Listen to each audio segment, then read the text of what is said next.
যদি কেউ মনে করে যে আমি কি রেজিগনেশন দিতে হবে, no, not that. Now also I want to say that we didn't lose the election, it is their forceful attempt. नमस्कार, आदाब, सत श्री अकाल, जय भीम, जोहार। मेरा नाम है नवीन कुमार। सवाल एकदम सीधा था कि आप राजभवन इस्तीफा देने जाएंगी। इस पर ममता बनर्जी ने जवाब दिया, जब मैं चुनाव हारी ही नहीं तो इस्तीफा देने का सवाल कहां उठता है। मैं इस्तीफा देने राजभवन नहीं जाने वाली। ममता बनर्जी ने चुनावी नतीजों के अगले दिन प्रेस कॉन्फ्रेंस करके कहा कि हम चुनाव हारे नहीं हैं, हमें हराया गया। All the BJP candidate and with 200 goons, they are operating the data. Then they just thrust me, thrown me out from the counting station. धक्का देके मार के निकाला.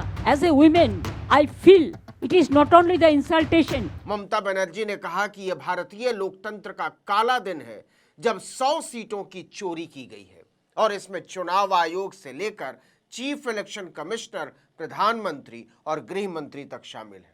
सुरक्षा बलों के दम पर ईवीएम में हेराफेरी की गई है, हम इसे स्वीकार नहीं करेंगे। We fought against the all machinery where Prime Minister and Home Minister is also involved. Directly interference. तो सवाल है कि क्या पश्चिम बंगाल में संवैधानिक संकट खड़ा हो गया है? क्योंकि परंपरा के मुताबिक चुनाव में हार हो या जीत, पिछली सरकार के मुख्यमंत्री को राजभवन जाकर राज्यपाल को अपना इस्तीफा सौंपना होता है। अगर वही सरकार वापसी करती है तो भी राज्यपाल फिर से सरकार बनाने का आमंत्रण देते हैं और फिर से मुख्यमंत्री और उनकी सिफारिश पर मंत्रियों को पद और गोपनीयता की शपथ दिलाई जाती है। ममता बनर्जी ने कहा कि यह भाजपा और चुनाव आयोग के बीच साठ-गांठ का रिजल्ट है।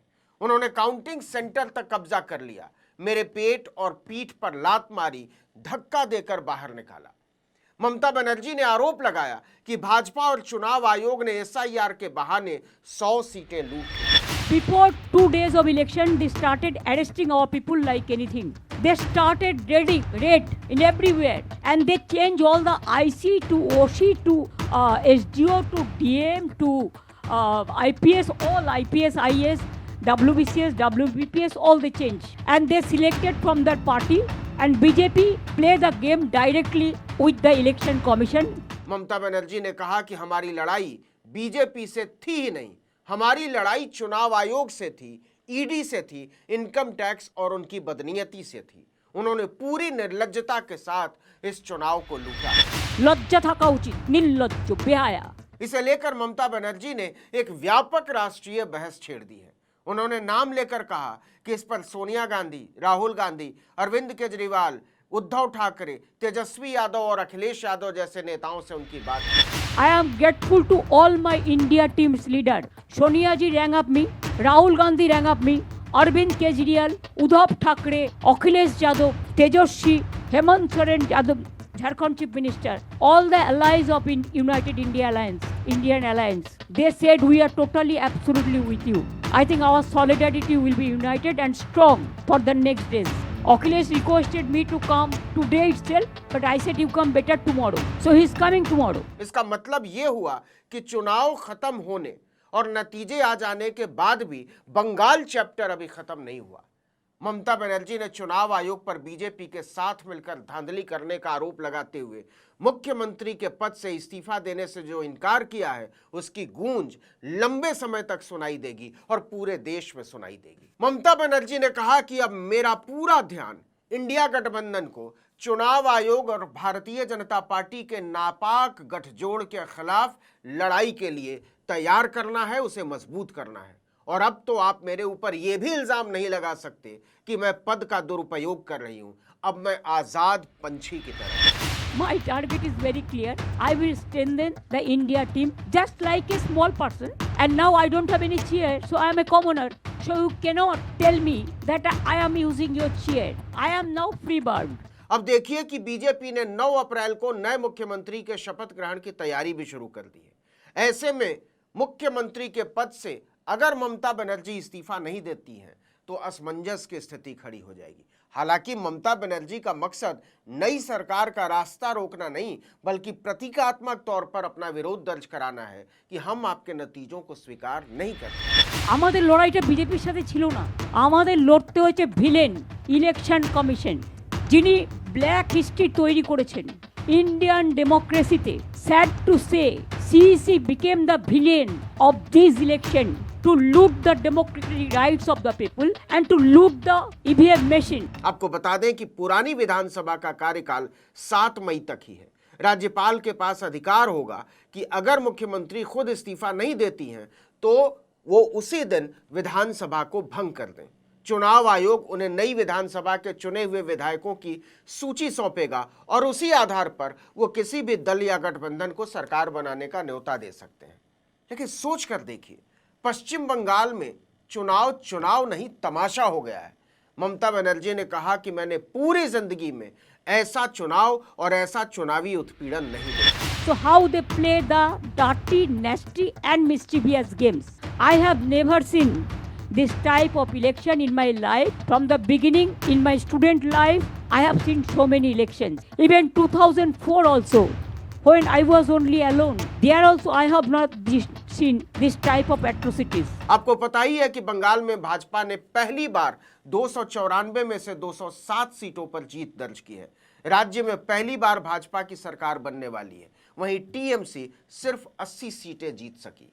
15 साल बाद ममता के हाथ से सत्ता चली गई है। उन्होंने कहा कि मैंने पूरी जिंदगी जनता की सेवा की है। मैं 15 साल तक बंगाल की मुख्यमंत्री रही, लेकिन मैंने इन 15 सालों में 1 रुपया भी न तो तनख्वाह ली है और ना ही pension. I gave full life for service to the people.